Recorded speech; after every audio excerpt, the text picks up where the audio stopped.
Мен қазақтың балдарын оқытуға кіріскенде аш қасқырдың қойға шапқан сияқты кірістім деп айтқан. Арғы жылы арнайы Торғайға бардым. Ыбырайды іздеп, Ыбырай Алтынсарин іздеп Торғайға бардым. Сол жерде Қостанайда Серікбай Оспанов деген профессор кісі бар екен. Мақсатымыз сол кісіге жолығу ғой. Серікбай Оспановқа жолығып, Ыбырай туралы сұрақ қою. Ыбырай Алтынсарин. Өйткені біз ауылымызда Ыбырай Алтынсарин атын медресе бастап жүргенбіз. Сол кісінің атында. Мына Шымкенттен келдім, Ыбырай туралы сұрауға келдім десем, 20 минут уақытың бар бала деп. 20 минут уақытың бар бала. Болды. Біз кемпіріміз екеуміз, басқа бір жаққа тойға кетіп баратырмыз. Менің бірінші сұрағым мынау болды. Ыбырайдың қанша мектеп ашқан Ыбырай? Қазақтың даласында, Қарқаралыда, Семейде, Әулиекөлде, Торғайдың даласында қанша мектеп ашқан Ыбырай? Бір өзі 14 мектеп ұстаған. Біреу кәсіптік мектеп, біреу қыздар мектебі, 12-сі ұлдар мектебі. Менің сұрағым мынау болды. Біз бір медресені саламай жатырмыз. Бір салынған медресенің өзін ұстай алып жүр, берші, светтің ақшасын төлейік, ана балдардың тамағын берейік деп шырылдап. Мысалға да медресе ұстағандар ғана түсінеді ол нәрсені. Сол 14 мектепті қалай ұстады деп Серікбай Оспанов деген ақсақал менің бетіме қарап күлді. Оның атасы бар емес пе деді.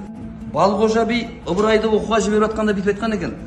Сен оқуыңмен алыс, ол әбден күйген ғой. Қазақтың даласында мал көп болғанмен, малды, жылқыны, сиырдың еттің, қойдың етін қалай жеудің бәрін меңгергенімізбен, қымызды қалай білім қап бара жатқанын, ғылым қап бара жатқанын білгеннен кейін, оны кішкентай кезден Балғожа атасы дайындаған екен ғой. Сен де ертерек білім алып кел, мына қазақтың көзін ашуың керексің деп.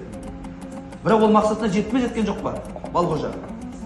Ыбырай оқудан келген кезде не деп бастады балдарға сабақ беруге кіріскенде? Не деп бастады? Жоқ, мен қазақтың балдарын оқытуға кіріскенде аш қасқырдың қойға шапқан сияқты кірістім деп айтқан сөз. Одан кейін бір Аллаға сеніп деп айтады ғой. Осындай ниетпен келеді ғой, айналғасан болды, қай жерде жоқ, мощный бар екен деп келген жоқ қой. 14 мектеп, біреу емес, ол тағы біреу Торғайда, біреу Әулиекөлде, арасы 3 жыл. Мына жақ Қарқаралыда, ана жақ Семейде ма мысалға деген сияқты мектептері бар. Жаңағыдай Ыбырайдың. Сосын осы жерде бір тоқтала кетейін. Асыл тұқымды, ол анау не емес екен анау? Кәдімгі біздің базардағы тұрған 250 мың теңгелік жылқылар емес екен. Асыл тұқымды, әр қайсысы бір машинаның құны болатын асыл тұқымды. Қазір бар ғой, 100 мың долларға сатылып жатқан аттары бар, 5 мың долларға сатылып жатқан аттары бар деген сияқты. Сондай асыл тұқымды.